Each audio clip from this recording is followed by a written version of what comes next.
I'm Chuck Liddell. Today is July 10th, 2024. We're at the Avalon Library, and I'm doing my bi-monthly, or bi-weekly, I guess you would call it, every other week. The second and fourth week of every Wednesday at 2 o'clock, which we may change possibly, so keep up on it, because we may go to Tuesday, because that's basically cruise ship day. One came today, but they don't always come on Wednesday, so we may make some changes. Chuck, would you mind turning that volume down on that? Because it's hard to hear you. Oh, well, why don't we just... Go close it. Okay, you've seen enough. We have plenty of time to see all of this. And if you are on Facebook, you can get it. You don't have to be a member. And I will give you the links where they show all 5 or 6 movies, going back to the first one in 1951, going to 1958. Yeah, 1958. Then we also have some that Paul has down there of the ones we did in 2010 and 2011, with the understanding we were going to do 2020, which we didn't, and I can tell you this will be the last race we will ever have. That was way too much controversy. Okay, so let me get started. I was 3 years old when they had the first race in 1951. I was born in 1947. The races normally went in March or May of every year. It was during the spring before the big season started. They still got enough people. They got 5,000 people that show up for these, so it really helped the economy. So my first remembrance was coming over on the old Avalon. Now, the Avalon ran from 1921 to 1951, not to be mistaken for the SS Catalina. The SS Catalina went from 1924 to 1975. But they were considered sister ships, but they really didn't look the same. But they had the 2 ships, the SS Avalon, the SS Catalina.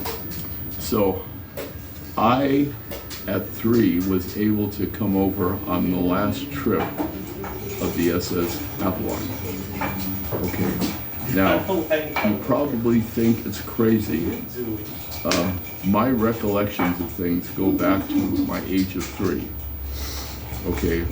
I did not have a good childhood, so unfortunately I remember a lot of things when I was 3. Well, this was one of my more unusual ones. I remember this one very clearly because we could talk about it if you want to. The Wrigley family had kicked my family off the island. I was born here. In fact, I was born right in this building. This is where the hospital was, the Banning Hospital. Anyway, I was kicked off the island with my mother and my younger brother Bill in 1950 when I was 3 years old. Okay, so my father lived here, but it's a long story. But anyway, so I was coming back on the SS Avalon with my grandfather and my mother and my brother and my grandmother, and we were standing to get off. We were the first people to get off of the Avalon. Now, where the pier was is where the Blue Water is now. That is where the steamer pier was. And we have plenty of pictures here if you want to look at it. And any of these, I'll show you both ships. So on that side was the SS Catalina. On the side facing the city was the SS Avalon. They would come in at the same time, and then, everybody got up. Okay. Well, I want you to figure out who this actor was. We'll see how good you are. So I'm standing there with my grandfather. I'm 3 years old. I'm wearing a 2-piece suit. He did not know how to be leisurely dressed in those days, especially coming over on the SS Catalina. So I was wearing two-tone shoes, beautifully pleated pants that matched my jacket with a bow tie, and I had my metal black suitcase. We didn't have any rollers in those days. Boy, am I glad they had it. So I was carrying my suitcase. My grandfather, who was about 6'1", and he was in his 60s, was there with me, and we were ready to get off. Well, here comes this actor. You try to figure out who he is. And he was drunk. Uh-oh. He was one of the racers. And he started trying to force his way past me. And I'm just a little kid, and he's, normal size.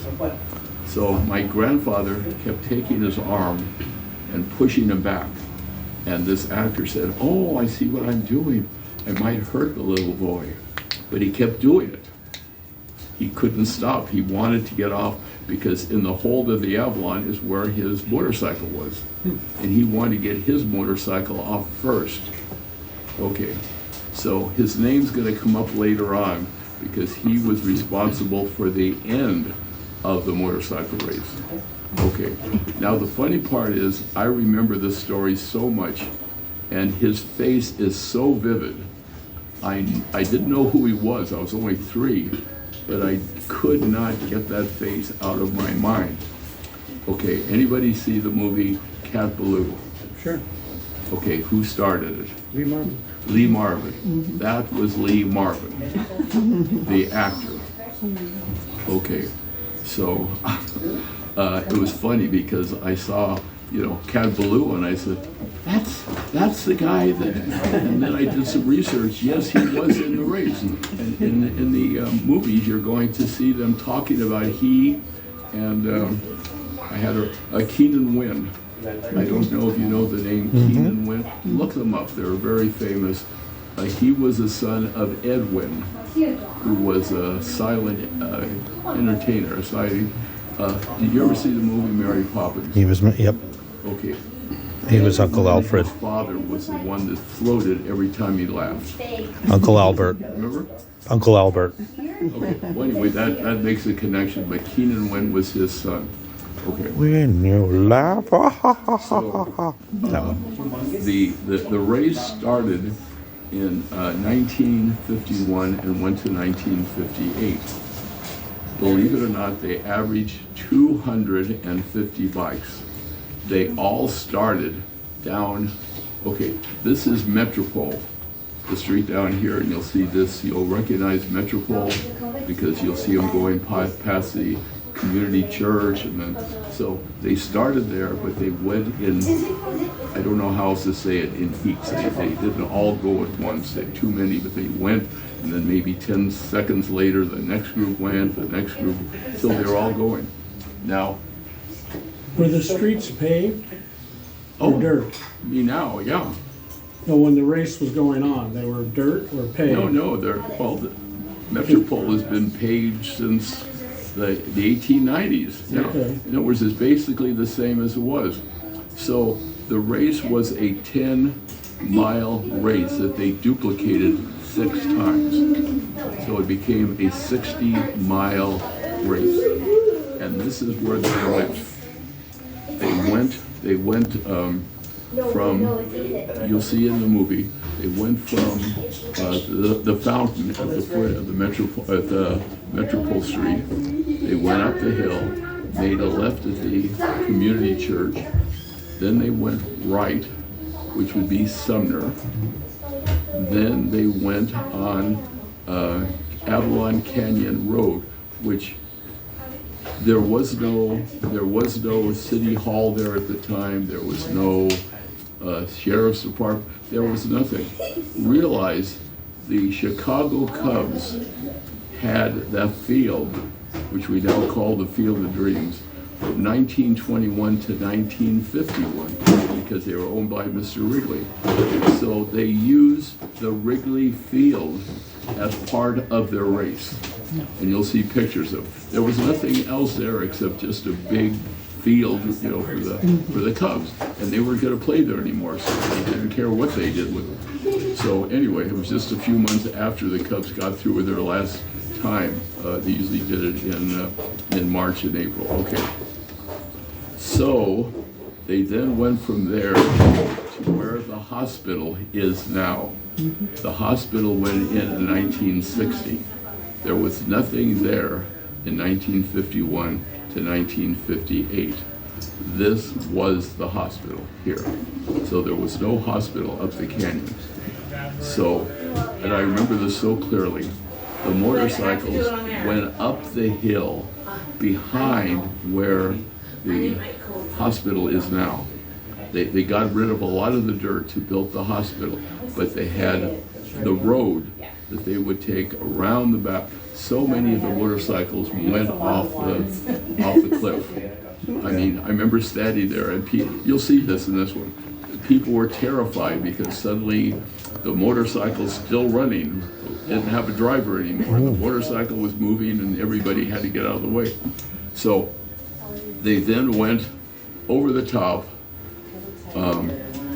They then went over again to the Wrigley Field.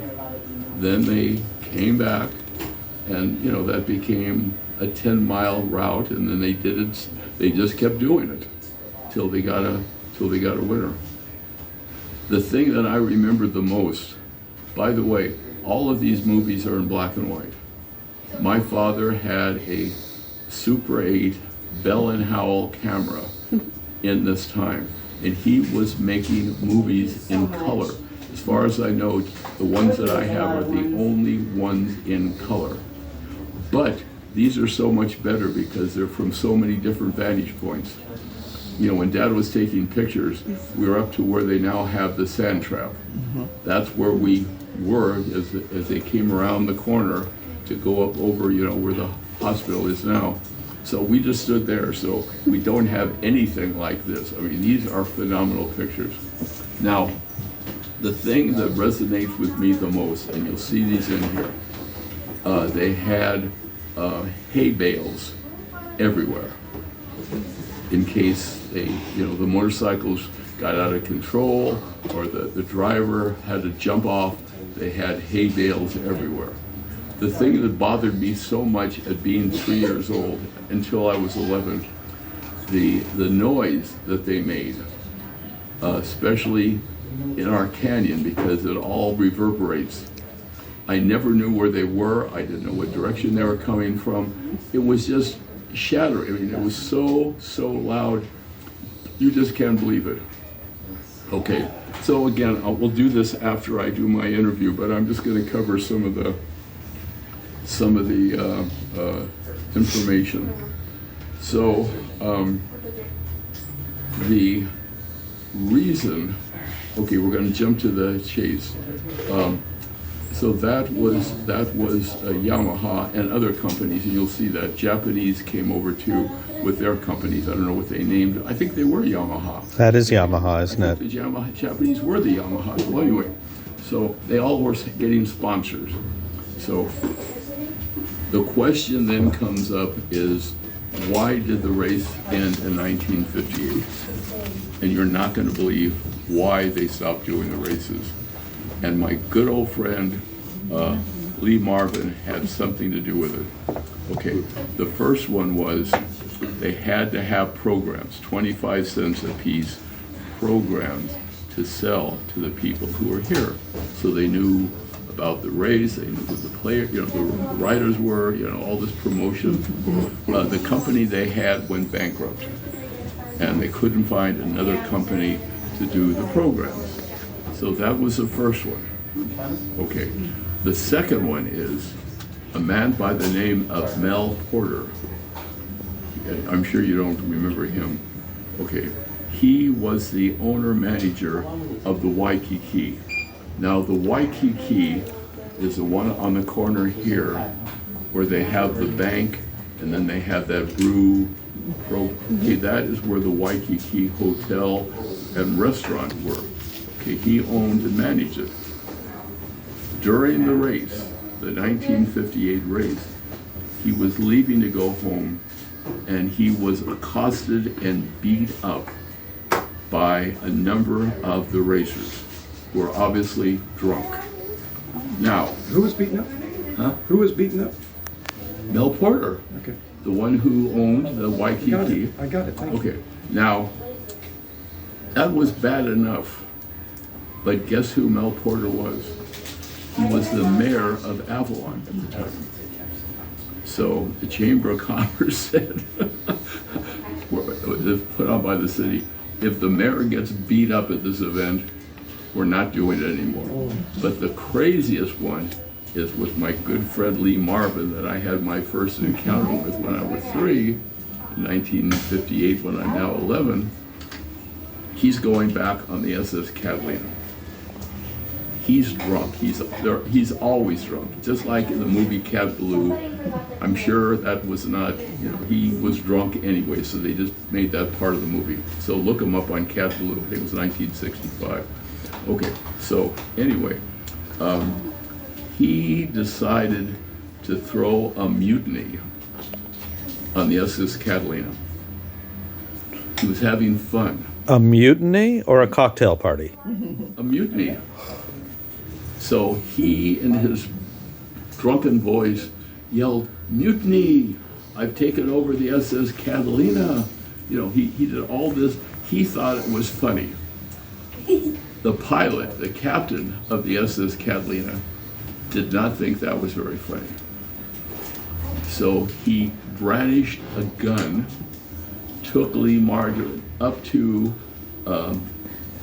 the cabin that they had for the captain, locked him in, and took him, obviously, the boat still went to the mainland, but he had to make sure that there was a guard to make sure that Lee Marvin didn't really do a mutiny. So with those three things in mind, the 2000, or the 1957 1978 was the last race. Now, there were so many people who loved the idea of this race that they begged the Island Company and the Conservancy to bring it up again, but this time it wasn't going to be in the city. They'll start in the city, but then they'll go to the airport, the summit, keep it in the interior so it won't be around all these people. Because some people are getting hurt. I mean, you'll see this when the motorcycles take off and, people are...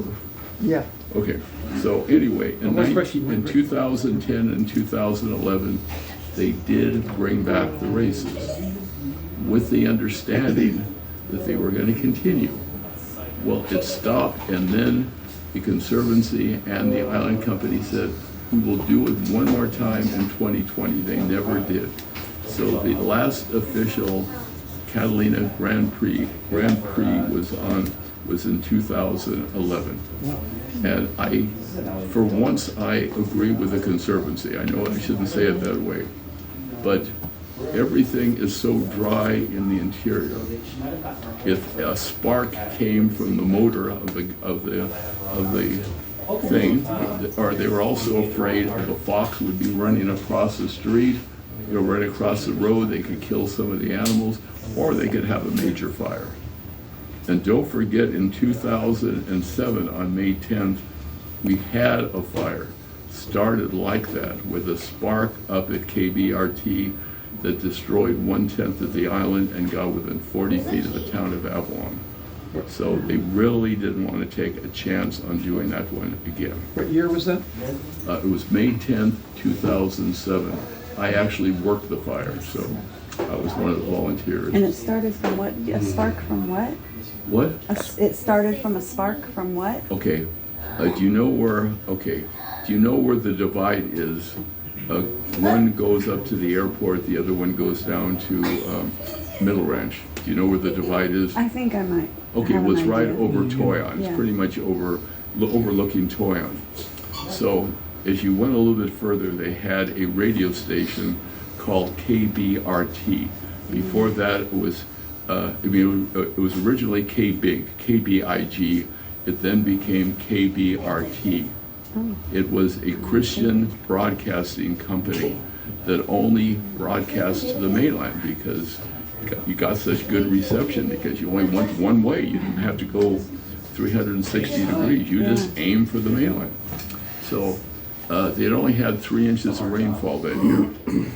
So they had 2 workmen. I know one was from Indiana, and I am taught at Indiana, but I won't hold that against them. They were doing some soldering on the wires. They're not there anymore, but they used to have 3 very, very large towers, to transmit. And so what was holding up the towers were these lines, these metal lines to hold the tower in place. So they came up and they were doing some repair on them.